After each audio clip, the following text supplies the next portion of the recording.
Hello friends, welcome back to Shoaib sir classes. तो आज हम आपके लिए पार्ट थर्ड लेकर आए हैं sectors of the Indian economy के। दो पार्ट हम कवर कर चुके हैं, तो ये आपका लास्ट पार्ट है, पार्ट थर्ड। तो आज हम जो बात करेंगे इस पार्ट में, वो हम बात करेंगे how to create more employment, कि किस तरीके से हम ज़्यादा से ज़्यादा एम्प्लॉयमेंट को कर सकते हैं, क्रिएट कर सकते हैं। अब उसमें हम जो रिलेट करेंगे सबसे पहले वो लक्ष्मी की स्टोरी से ही रिलेट करेंगे। Connect with the story of Lakshmi. Part two में भी हमने लक्ष्मी के बारे में पढ़ा था, उसकी स्टोरी के बारे में, कि उसके पास क्या है, एक लैंड है जिसमें वो और उसकी पूरी फैमिली उसमें वर्क कर रहे हैं। ठीक है, अगर फिर हमने ये भी पढ़ा था उसमें से दो मेंबर्स भी अगर हट जाते हैं तो भी हमें कोई फर्क नहीं पड़ेगा। क्यों? क्योंकि जो पोटेंशियल है वो प्रॉपर यूज नहीं हो पा रहा है। लेकिन यहाँ पे हमने लक्ष्मी की स्टोरी को वापस से कनेक्ट करना है, how to create more employment. इसमें प्लस रोल ऑफ गवर्नमेंट, यानी कि गवर्नमेंट का भी क्या रोल हो सकता है एम्प्लॉयमेंट को बढ़ाने के लिए। तो अगर मैं बात करूं कि अगर लक्ष्मी को ज्यादा मान लीजिए गवर्नमेंट ने इरिगेशन प्रोवाइड कराया, ठीक है, इरिगेशन फैसिलिटीज अगर गवर्नमेंट ने उनको उसको प्रोवाइड कराई, तो अभी तक जो वो एक साल में सिर्फ एक बार फसल कर रही है, ठीक है, साल में एक बार क्रॉप्स उगा रही है। क्यों? क्योंकि वो सूखी फसल कर रही है एक तरीके से। अब सूखी फसल क्यों कर रही है? क्योंकि वो मॉनसून का वेट कर रही है कि कब मॉनसून आएगा तब वो फसल करेंगे। क्योंकि भाई अगर फसल क्रॉप्स ग्रो करने हैं तो उसके लिए वाटर की नीड तो है ही है। तो उसके पास कोई और फैसिलिटीज तो नहीं है वाटर सप्लाई के लिए, तो वो वेट कर रही है मॉनसून का। अब मॉनसून का अगर वो वेट कर रही है तो साल में सिर्फ एक ही बार वो फसल उगा सकती है।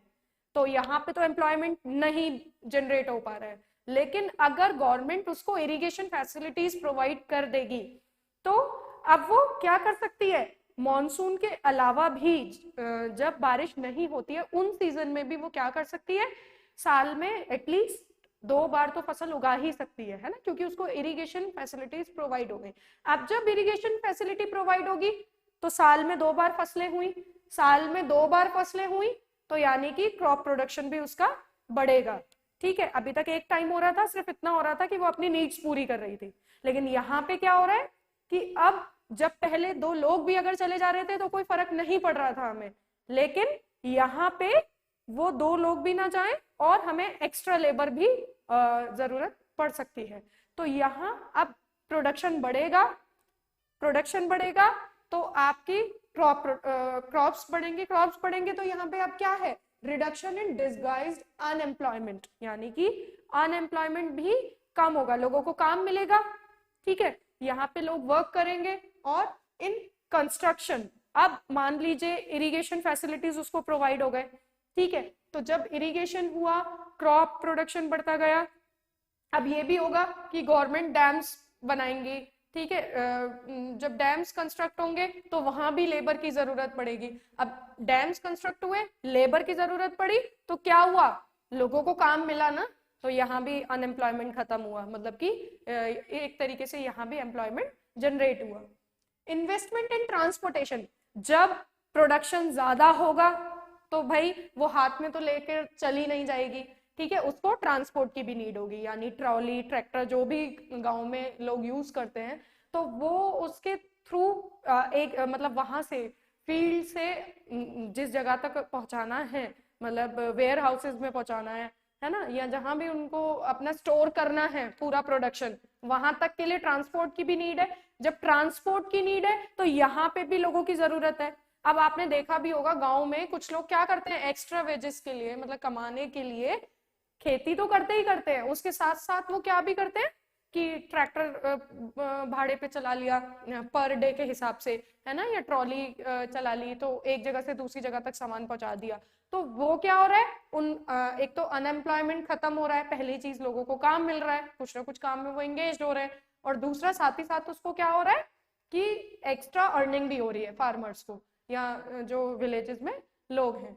ठीक है, एंड स्टोरेज फैसिलिटीज, तो स्टोरेज फैसिलिटी भी जरूरत अब पड़ेगी। क्यों पड़ेगी? क्योंकि प्रोडक्शन ज्यादा हो रहा है, पहले साल में एक बार हो रहा था, अब दो बार हो रहा है, तो प्रोडक्शन होने के साथ साथ स्टोर भी करेंगे, तो ट्रांसपोर्ट तो ले जाने के लिए हो गया एक जगह से दूसरी जगह, वहां भी उनकी अर्निंग हुई। अब स्टोरेज फैसिलिटीज के लिए क्या हुआ, वो गए वेयर हाउसेज में, गए वहां पे उन्होंने क्या किया, जितना प्रोडक्शन हुआ है अब एक साथ तो वो सारा उसको सेल नहीं कर देंगे, ठीक है, जितना उनको नीड थी उतना उन्होंने किया, बाकी का वो क्या करेंगे, हम क्या करते हैं कि जब अच्छे दाम का वेट करके, कि जैसे हो सकता है कभी फसल के दाम ज्यादा भी होते हैं कभी कम भी होते हैं, अब जब कम है तो मुझे जितनी नीड है मैंने उतना सेल कर दिया, बाकी मैंने स्टोर कर लिया, सेम वैसे ही उनका भी है कि अब जो बचेगा वो उसको वहां पे स्टोर भी कर सकते हैं, तो स्टोरेज फैसिलिटीज भी उनको मिलेगी। एम्प्लॉयमेंट टू फार्मर्स, यानी कि अब किसानों को क्या हो रहा है, आप ये देखिए सब कुछ लक्ष्मी की स्टोरी से हम रिलेट करते जा रहे हैं कि अगर गवर्नमेंट ने हेल्प की है, मतलब यहाँ पे एम्प्लॉयमेंट को जनरेट करने के लिए एक रोल किसका भी है, गवर्नमेंट का भी है। अगर गवर्नमेंट ने इरिगेशन फैसिलिटीज प्रोवाइड कराई, ठीक है, जब इरिगेशन फैसिलिटीज प्रोवाइड हुई तो प्रोडक्शन बढ़ा क्योंकि फसलें ज्यादा से ज्यादा होने लगी। अब इरिगेशन, उसके बाद आपका क्या हुआ, अनएम्प्लॉयमेंट खत्म हुआ, साथ ही साथ आपको कंस्ट्रक्शन भी मिला क्योंकि गवर्नमेंट पे ही डैम्स और वो बना रही है। उसके बाद ट्रांसपोर्टेशन में इन्वेस्टमेंट हुआ आपका ज्यादा से ज्यादा, स्टोरेज फैसिलिटीज भी हुई, and last employment to farmers, यानी कि किसानों को भी ज्यादा से ज्यादा एम्प्लॉयमेंट मिला, and other involve in transport और ट्रेड, बाकी के हो सकता है फार्मर्स साथ ही साथ एक्स्ट्रा मैंने आपको अभी बताया कि इधर से उधर सामान पहुंचाने का काम और ट्रेड भी एक जगह से दूसरी जगह करते हैं। तो इसमें आपको अभी क्लियर हो गया होगा कि ज्यादा से ज्यादा एम्प्लॉयमेंट हम कैसे क्रिएट कर सकते हैं, through the role of the government. तो अभी हमने जो बात की थी वो क्या बात की थी कि हाउ टू क्रिएट एम्प्लॉयमेंट, और उसमें हमने क्या बताया था कि ज्यादा एम्प्लॉयमेंट क्रिएट करने का रोल किसका है, गवर्नमेंट का रोल है। तो यहाँ पे अब गवर्नमेंट क्या करे, इरिगेशन फैसिलिटीज प्रोवाइड हो गई, कंस्ट्रक्शन भी हो गया, ट्रांसपोर्टेशन अच्छा हो गया, है ना, इस सब के चलते। तो यहाँ पे अभी भी हम उस लक्ष्मी की स्टोरी को ही कनेक्ट करके कि अब क्या करे गवर्नमेंट, लक्ष्मी को क्या और प्रोवाइड करा दे, लोन प्रोवाइड करा दे।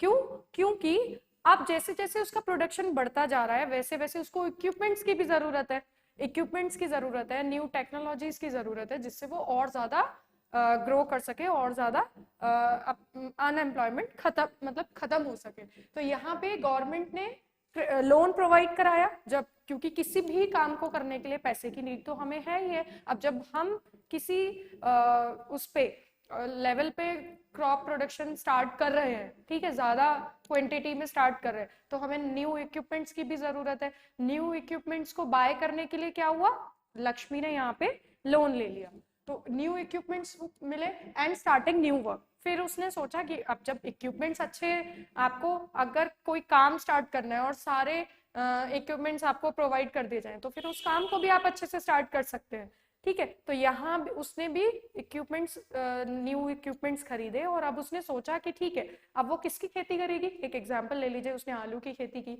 और आलू बहुत ज्यादा क्वांटिटी में हुए, तो उसने सोचा कि इसको हम एक नए वर्क में भी स्टार्ट कर सकते हैं कि इस आलू को हम किस में चेंज कर सकते हैं, चिप्स में चेंज कर सकते हैं। तो वहां पे क्या हुआ, लेबर लगी, तो यानी अनएम्प्लॉयमेंट खत्म हुआ, ज्यादा से ज्यादा लेबर की नीड हुई, ठीक है। तो यहाँ उसने उसको कन्वर्ट किया चिप्स में, तो and starting new work. Identify, promote and locate industries, यानी अब क्या होगा, जब कोई भी प्रोडक्शन हम किसी चीज का कर रहे हैं तो धीरे धीरे क्या होगा, आपकी पहचान बढ़ेगी कि ठीक है आपने इसमें चेंज किया है, ठीक है। आप स्मॉल स्केल इंडस्ट्री मतलब हम कह सकते हैं कि एक घर में कोई इंसान है उसने छोटा मोटा काम खोल लिया, क्योंकि एक सैचुरेशन वाली चीज आ जाती है कि अगर हमें अब आप प्रोडक्शन आपने किया, आलू की खेती की, कितनी कर सकते हो, जितनी उस लैंड की कैपेबिलिटी होगी उतना ही तो कर सकते हैं ना, है ना, उससे एक्स्ट्रा तो नहीं हो सकता है। तो अब आप और ज्यादा से ज्यादा अर्न करने के लिए क्या करेंगे,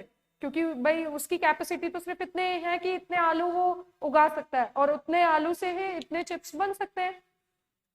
तो यहाँ पे क्या है कि आपको, अब लोगों ने क्या किया, छोटे छोटे देखा भी होगा कि लोगों ने घरों में काम स्टार्ट कर दिया, छोटा मोटा काम डाल दिया, ठीक है, कि 4 लोगों ने मिलकर के कोई काम शुरू कर दिया। तो यहाँ उसका भी यही है कि उसने अब आलू से क्या किया, चिप्स बनाने का प्रोडक्शन स्टार्ट किया। तो हम कह सकते हैं किस स्तर पे काम हो रहा है, स्मॉल स्केल पे काम हो रहा है। तो इसी से फूड प्रोसेसिंग, यानी कि पहले हमने आलू वाला एग्जांपल दिया, दूसरा हम कह सकते हैं कि टमाटो किस में चेंज हो रहे हैं, केचप में चेंज कर सकते हैं, या कोई दाल है तो वो मूंग है तो वो मूंग दाल में हमने चेंज कर दी, है ना। और बाकी कोल्ड चेन स्टोरेज, यानी कि जितना भी अब आपका प्रोडक्शन हो रहा है वो एक साथ तो हम सेल नहीं कर सकते, तो उसको हमने क्या किया, यहाँ पे कोल्ड चेन स्टोरेज, यानी यहाँ जाकर के चीजों को स्टोर कर दिया। तो इससे क्या हुआ, इन सारे पॉइंट से हमें क्या क्लियर हुआ कि ज्यादा से ज्यादा एम्प्लॉयमेंट हम कैसे क्रिएट कर सकते हैं, और इन सब के पीछे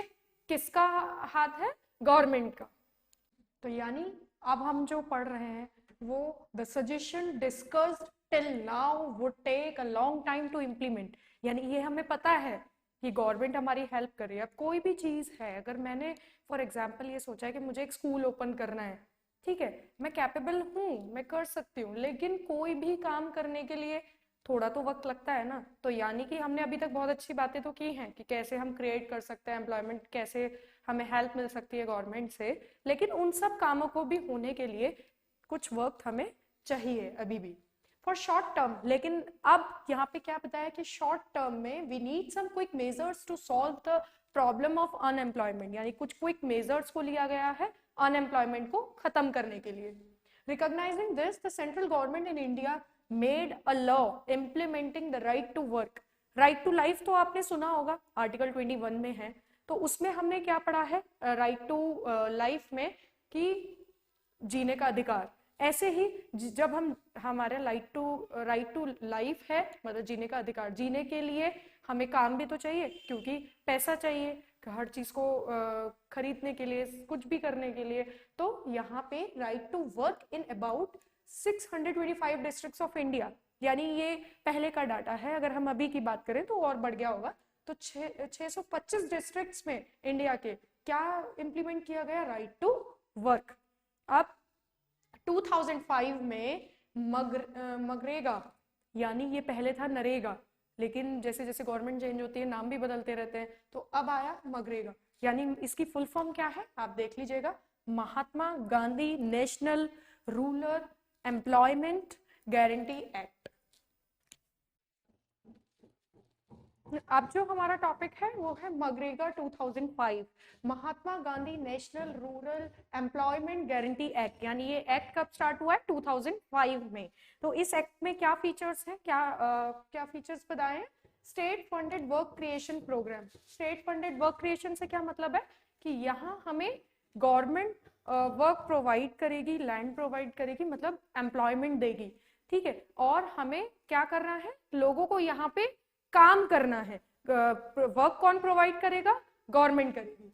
तो अंडर मगरेगा 2005 all those who are able to, यानी जो लोग काम कर सकते हैं, and are in need of work, या जिनको काम की जरूरत है, in rural areas are guaranteed 100 days of employment in a year by the government, यानी साल में लगभग 100 दिन कौन काम प्रोवाइड करेगा, गवर्नमेंट। बाकी ना होने से कुछ तो अच्छा है ना, कि 100 days तो आपको मिल रहा है, तो यानी कुछ भी नहीं कर रहे उससे कुछ तो कर रहे हैं, तो एम्प्लॉयमेंट खत्म तो हो रहा है। बाकी 15-20 days या 100 days हम अलग से भी कुछ काम कर सकते हैं।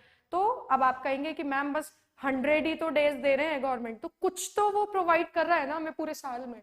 If the government fails in its duty, और अगर गवर्नमेंट यहाँ पे अपनी ड्यूटी में फेल हो जाते हैं, यानी कि अगर वो वर्क प्रोवाइड काम नहीं दे पा रही है, ठीक है, लोगों को, तो वो क्या करेगी, give unemployment allowances to the people, यानी आपको अगर वो काम नहीं दे पा रही है तो वो उसका भी आपको पे करेंगे, उस चीज का भी वो आपको क्या करेंगे, पे करेंगे। तो अब हम नेक्स्ट टॉपिक स्टार्ट करने से पहले आपकी बुक में स्टोरी दी है कांता और कमल के बारे में, तो एक बार उसको डिस्कस कर लेते हैं, क्योंकि उससे आप अच्छे से ये समझ सकते हैं जो हमारा नेक्स्ट टॉपिक है, divisions of sectors, organised and unorganised. तो इन दोनों को अच्छे से समझने के लिए एक बार हम स्टोरी को मोटा मोटा रिकॉल कर लेते हैं। एक कांता और कमल। तो कांता की अगर मैं बात करूं, स्टोरी में आपकी बुक में ही गिवन है, क्या दिया हुआ है कि वो सुबह ऑफिस वर्क करती हैं और सुबह 9:30 से 5:30 तक का उनका टाइमिंग रहता है। प्लस उनको जो फिक्स्ड आवर्स हैं उसी में वर्क करना है। बाकी उनका जो पे मतलब अगर एक्स्ट्रा उनको वर्क करना है तो उसका पे किया जाता है। ठीक है, अगर 5:30 उनका रिपोर्टिंग टाइम मतलब 9:30 है और 5:30 तक है तो उसके बाद उनको कोई भी एक्स्ट्रा वर्क नहीं करना है, और अगर वो एक्स्ट्रा वर्क कर रही हैं तो उनको उसका पे किया जाएगा। साथ ही साथ जो जितने भी हॉलीडेज हैं वो या फेस्टिवल्स हैं उनकी जो हॉलीडेज हैं उनका भी उनको पे किया जाएगा और हॉलीडे भी है। तो ये है कांता की स्टोरी। अगर कमल की मैं बात करूं तो उनकी स्टोरी में क्या है कि वो एक शॉपकीपर की शॉपकीपर के साथ मिलकर के मतलब वहां पे उन्होंने रखा है, उनको काम कर रहे हैं और उनको कोई भी हॉलीडे नहीं है, इवन सिक लीव भी नहीं है। अगर वो लेते भी हैं तो वो उनको क्या करना है, वहां पे उनकी सैलरी कट हो जाएगी, उनको एक्स्ट्रा आवर्स भी देने हैं। अगर कोई फेस्टिवल है, अब शॉपकीपर की शॉप पे क्या होता है भाई, कि कोई सेठ है, अब उनकी बहुत बड़ी शॉप है और वो फेस्टिवल आया, दिवाली आई या होली आई, तो एक्स्ट्रा वर्किंग आवर्स भी रखते हैं वो लोग। क्यों भाई, ज्यादा पैसे अर्न करने के लिए। तो वहां पे उनको वो काम भी करना है, उनको कोई एक्स्ट्रा चार्जेस नहीं दिए जाते हैं, सिर्फ एक मिठाई का डिब्बा दे दिया और खत्म, या कुछ खिला पिला दिया कि ठीक है एक्स्ट्रा आवर्स का हो गया। तो दोनों में फर्क है। एक कांता है जो अपने टाइम से जा रही है, टाइम से अपने घर वापस आ रही है, अगर वो कुछ एक्स्ट्रा वर्क भी कर रही है तो उसका उनको पे किया जा रहा है। वहीं अगर उनको देखा जाए कमल को, तो उन्हें कोई एक्स्ट्रा पे नहीं किया जा रहा है, उनसे वर्क भी पूरा कराया जा रहा है। अच्छा, उनको क्या है कि अगर उनसे कोई मिस्टेक हो गई तो भी उनकी जॉब सिक्योर है क्योंकि ऑफिस वर्क है। ठीक है, लेकिन जो कमल है उसका जॉब सिक्योरिटी भी नहीं है। क्यों? क्योंकि जब मन आया तब वो उनको निकाल देंगे। हो सकता है घर से भाई सेठ की अपने घर में ही किसी से लड़ाई हो गई हो, मूड खराब है, उसने कोई काम खराब कर दिया तो उसको निकाल दिया, है ना। तो उनको कोई परमानेंट उनका नहीं है, जब चाहे तब निकाल भी सकते हैं, तो जॉब सिक्योरिटी भी नहीं है। तो यहाँ पे ये दोनों मैंने एक छोटी सी आपको समरी बताई है दोनों की, उससे अगर आप रिलेट करें ऑर्गेनाइज्ड सेक्टर और अनऑर्गेनाइज सेक्टर को तो आपको समझ में आ जाएगा। ऑर्गेनाइज सेक्टर की अगर हम बात करें तो इसमें जो एम्प्लॉयमेंट है वो रेगुलर है, और जो लोग हैं वो क्या है कि उनको मतलब वर्क मिला है, उनको पता है, गवर्नमेंट के थ्रू रजिस्टर्ड है और उस रूल्स और रेगुलेशंस में वो वर्क भी करते हैं। Work in the organise sector enjoy security of employment. यहाँ पे उनको पता है कि जॉब कहीं नहीं जानी, मतलब वो फिक्स है उनके पास जॉब। ये डर नहीं अंदर ही अंदर रहेगा कि भाई पता नहीं कब हमें जॉब से निकाल दिया जाए। They are expected to work only a fixed hours only. जैसे वहां पे भी मैंने अभी आपको स्टोरी इसीलिए बताई थी कांता और कमल की कि उसको भी सुबह 9:30 जाना है, 5:30 वापस है। तो सेम यहाँ भी हमें फिक्स्ड आवर्स में ही वर्क करना होता है ऑर्गेनाइज सेक्टर में। इफ दे वर्क, अगर वो ज्यादा वर्क कर भी रहे हैं तो उनको उस चीज का पे भी किया जाएगा। If they work more they have to be paid overtime by the employers, यानी कि एक्स्ट्रा चार्जेस भी जो एक्स्ट्रा आवर्स उन्होंने दिए हैं उसको पे किया जाएगा। और यहाँ पे जो फेस्टिवल्स हैं, जो फंड्स हैं फेस्टिवल्स के, हॉलीडेज के, जो भी आपको है वो भी आपको यहाँ प्रोवाइड किया जाएगा। साथ ही साथ आफ्टर रिटायरमेंट आपको पेंशन भी दी जाती है पूरे साल, मतलब बाकी के बचे हुए साल का जो पूरे आपने जितने भी टाइम अपने इस जॉब को दिए उसका आपको यहाँ पे पेंशन के तौर पे मिलता है। अगर बात करें हम अनऑर्गेनाइज सेक्टर की तो यहाँ पे इस सेक्टर में क्या है भाई, कैसे the unorganise sector is characterised by small and scattered units, जो कि गवर्नमेंट के कंट्रोल में नहीं है। यहाँ पे जो ओनर हैं, जो शॉपकीपर है, भाई एक एग्जांपल अभी हमने शॉपकीपर का ही लिया था, तो उसका चलेगा, गवर्नमेंट का कोई रूल्स रेगुलेशंस यहाँ पे काम नहीं करेंगे। ठीक है, there are rules and regulations but these are not followed. Rules regulations होते हैं बट वो फॉलो नहीं किए जाते हैं। अब भाई टाइम तो हमें दिया है कि आपको शॉप पे सुबह 9 बजे आना है और 8 बजे तक शॉप बंद हो जाएगी, लेकिन किसी दिन हो सकता है फेस्टिवल की वजह से या किसी और वजह से उन्होंने भाई शॉप एक्स्ट्रा आवर्स तक खोली है, तो आपको वहां काम करना पड़ेगा, आप मना तो नहीं कर सकते। दूसरा, नो जॉब सिक्योरिटी, यहाँ पे कोई जॉब सिक्योरिटी नहीं है, जैसे कि कमल को नहीं पता कब उसको शॉपकीपर निकाल दें। Jobs are here low paid and offer not regular, आपको वर्क पूरे आवर्स करना है, उतना पे नहीं किया जाता है और रेगुलर भी वर्क करना है। There are no provisions for overtime, paid leave, holidays, और यहाँ पे कोई भी ऐसा प्रोविजन नहीं है कि आपको एक्स्ट्रा हॉलीडेज मिलेंगे। अगर आप सिक भी हैं, बीमार भी हैं, पहली बात तो आप छुट्टी लेंगे नहीं, और अगर आपने ली भी है तो वो भी आपकी सैलरी से डिडक्ट हो जाएगा। एम्प्लॉयमेंट इज नॉट सिक्योर, पता नहीं कब आपको एम्प्लॉयमेंट यहाँ पे सिक्योर नहीं है। बताया ना कि नहीं पता उनका मूड कैसा है भाई, किस गलती पे आपको कभी भी बाहर कर दे। तो ऑर्गेनाइज और अनऑर्गेनाइज्ड दोनों आपको कांता और कमल की स्टोरी से अच्छे से क्लियर हो गया होगा कि दोनों सेक्टर्स में क्या फर्क है। कि यहाँ पे हमारे फिक्स्ड आवर्स हैं, हमें जॉब सिक्योरिटी भी है, हमें आफ्टर रिटायरमेंट पेंशन भी प्रोवाइड की जाएगी, ठीक है ना, और अगर हम एक्स्ट्रा आवर्स वर्क कर रहे हैं तो वो भी पे किया जाएगा। लेकिन अनऑर्गेनाइज सेक्टर में नहीं है, ना तो हमें एक्स्ट्रा चार्जेस पे किए जाएंगे, ना ही हमें जॉब सिक्योरिटी भी नहीं मिलेगी, एम्प्लॉयमेंट नहीं है, ठीक है, नॉट सिक्योर, रेगुलर आपको वर्क करना है लो वेजेस पे। There are rules and regulations हैं, बट लोग यहाँ पे उसको फॉलो नहीं करते। तो अब हमारा जो लास्ट टॉपिक है वो क्या है, protection of workers in unorganised sector. यानी यहाँ पे अनऑर्गेनाइज सेक्टर में लोगों को, वर्कर्स को प्रोटेक्ट कैसे किया जाएगा, थ्रू गवर्नमेंट। तो there are many groups of vulnerable people who need protection in the unorganised sector. People are often exploited. कैसे लोगों को यहाँ पे एक्सप्लॉइट किया जाता है भाई, लो पेड करके, कि हम उनको काम तो पूरा ले रहे हैं उनसे, लेकिन उनको उतने दाम हम नहीं दे रहे हैं, है ना, low paid, irregular jobs and face social discrimination. यानी जॉब्स के साथ साथ यहाँ पे क्या है, सोशल डिस्क्रिमिनेशन भी है। अगर बात करें रूरल एरियाज की, तो यहाँ पे फार्मर्स को हम प्रोटेक्ट करने के लिए, वर्कर्स को हम क्या कर सकते हैं कि फार्मर को हम सपोर्ट कर सकते हैं। कैसे, टाइमली हम समय समय पे उनको सीड्स की डिलीवरी करें, और फर्टिलाइजर्स या जो भी उनको क्रॉप्स उगाने के लिए पेस्टिसाइड्स या जिस भी चीज की रिक्वायरमेंट है उसको हम फिलफिल करें। Agricultural inputs etcetera, protection and support to the unorganised sector works is thus necessary. ये दोनों के लिए जरूरी है, for both economic and social development. I hope आपको ये चैप्टर समझ में आ गया होगा। अगर आपको ये चैप्टर समझ में आया तो इसे प्लीज ज्यादा से ज्यादा लाइक करें, सब्सक्राइब करें और शेयर करें। Thank you.